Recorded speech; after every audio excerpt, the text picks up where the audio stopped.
ഇരിട്ടി അയ്യൻകുന്ന് പാലത്തും കടവിൽ പശുക്കളെ വന്യജീവി കൊന്നു. രാകേഷ് രാഘവൻ പുല്ലാട്ടുകുന്നേലിന്റെ 4 പശുക്കളെയാണ് വന്യജീവി കൊന്നത്. കടുവയാണെന്നാണ് സംശയം. ഇരിട്ടി അയ്യൻകുന്ന് പാലത്തും കടവിൽ രൂപേഷ് രാഘവൻ പുല്ലാട്ടുകുന്നേലിന്റെ പശുക്കളെയാണ് വന്യജീവി കൊന്നത്. വീടിനോട് ചേർന്ന സ്ഥലത്താണ് തൊഴുത്തുള്ളത്. തൊഴുത്തിൽ കെട്ടിയ 4 പശുക്കളെയാണ് കൊന്നത്. രാവിലെ വീട്ടുകാർ പശുവിനെ കറക്കാനെത്തിയപ്പോഴാണ് ചത്ത നിലയിൽ കാണുന്നത്. പശുക്കളെ ആക്രമിച്ചത് കടുവയാണെന്നാണ് സംശയം. വിവരമറിഞ്ഞ സണ്ണി ജോസഫ് MLA, ജില്ലാ പഞ്ചായത്ത് പ്രസിഡന്റ് ബിനോയ് കുര്യൻ ഉൾപ്പെടെയുള്ള ജനപ്രതിനിധികളും വനംവകുപ്പ് ഉദ്യോഗസ്ഥരും പോലീസും സ്ഥലത്തെത്തി.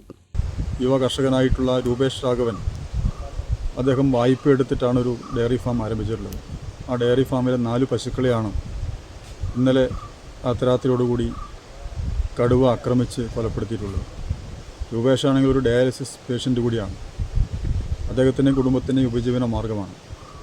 അപ്പോൾ കഴിഞ്ഞ കുറേ ദിവസങ്ങളായി ഈ മേഖലയിൽ ആശങ്കയുണ്ട്. ഒരു നായെ കടുവ കൊന്നു ഭക്ഷിക്കുന്ന കാര്യങ്ങൾ റിപ്പോർട്ട് ചെയ്തിരുന്നു.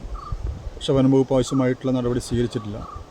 അപ്പോൾ ഈ പ്രദേശത്ത് ഇപ്പം ഇറങ്ങാൻ തന്നെ ജനങ്ങൾക്ക് ഭയമാകുന്ന ഒരു സാഹചര്യമാണ്. അടിയന്തരമായും വനംവകുപ്പ് കടുവയെ പിടികൂടാനുള്ള നടപടി സ്വീകരിക്കണം. ക്യാമറ സ്ഥാപിച്ച് അതുപോലെ തന്നെ കൂട് സ്ഥാപിച്ച് കടുവയെ പിടികൂടാനുള്ള അടിയന്തരമായിട്ടുള്ള നടപടി സ്വീകരിച്ച് ജനങ്ങളുടെ ആശങ്ക പരിഹരിക്കണം.